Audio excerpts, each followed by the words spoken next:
बातें कथनी जो एकदम साफ है, लेकिन प्रॉब्लम यहां भारतीय जनता पार्टी हो, चाहे कांग्रेस हो, चाहे कम्युनिस्ट, किसी भी पार्टी के कथनी और करनी में बहुत फर्क है।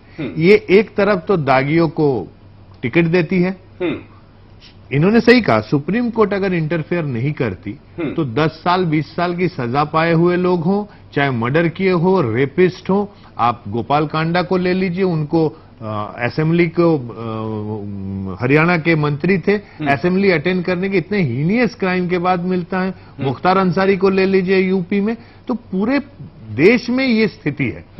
ये सिर्फ इसलिए है कि पार्टियों में ये विल पावर ही नहीं है अपने दागी लोगों को दूर रखने की, क्योंकि उनका पॉलिटिकल फायदा वो उठाना चाहती है। और सामने एक मुखौटा ये है कि साहब हमें तो दागियों से बड़ा परेशानी है, हम तो पार्टी की शुद्धिकरण चाहते हैं।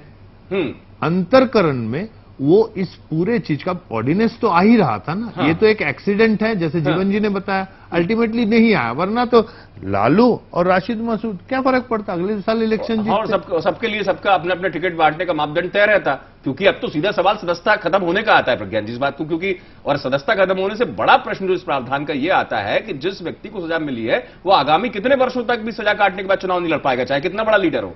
उसको लेकर हर पार्टी को मनन करना पड़ेगा। इस बीच जरा हम राजधानी भोपाल की नब्ज टटोल लें।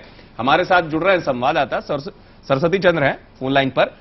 सरस्वती, आपने दोनों दलों के रिएक्शंस को देखा होगा, प्रतिक्रियाओं को देखा होगा, क्या आपको लग रहा है कि एक तरफ अगर कांग्रेस की मैं बात करूं तो राहुल गांधी जिस जोश करो उसमें दागियों को लेकर उबल पड़ते हैं, बीजेपी लालू के जेल के जाने के बाद कहती है देखिए हमारी पहल काम आई, हमने जो शुरुआत की थी इस पूरे मसले की चारा घोटाले को उठाने की उसका नतीजा है, लेकिन अंदर से या जिसे कहे अंतर्मन से खुद कितनी संकल्पित है ये पार्टियां?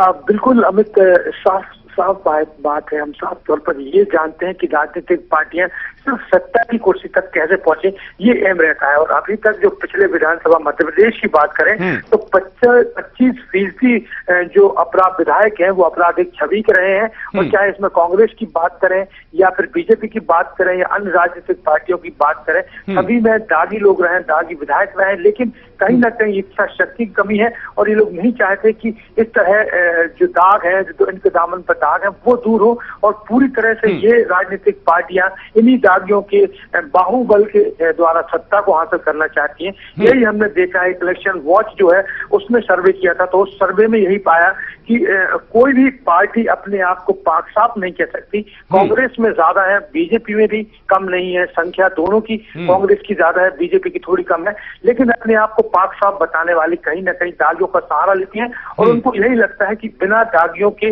वो सत्ता की कुर्सी हासिल नहीं कर पाएंगी। और कहीं ना कहीं इच्छा शक्ति जो है वो उसकी कमी है और नहीं चाहते कि शुद्धिकरण हो, पार्टी का शुद्धिकरण, अच्छे लोग आए।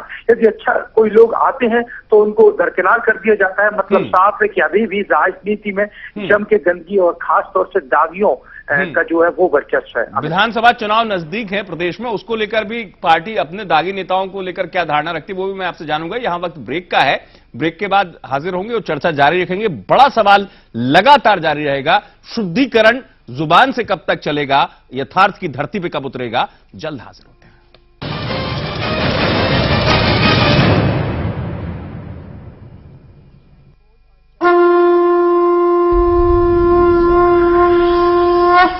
श्री माता वैष्णो देवी श्राइन बोर्ड और जम्मू कश्मीर टूरिज्म के साथ दिशा टीवी, दिशा यूएसए 16वें all India devotional song competition Katra के ऑडिशन के लिए जल्द संपर्क करें 011647266667 012047688000।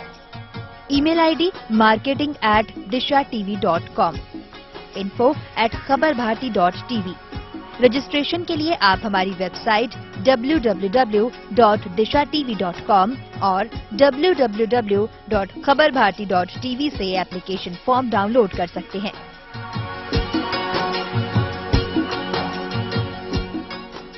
मीडिया पार्टनर खबर भारती, समाचार प्लस, रफ्तार न्यूज और बुक माई इवेंट।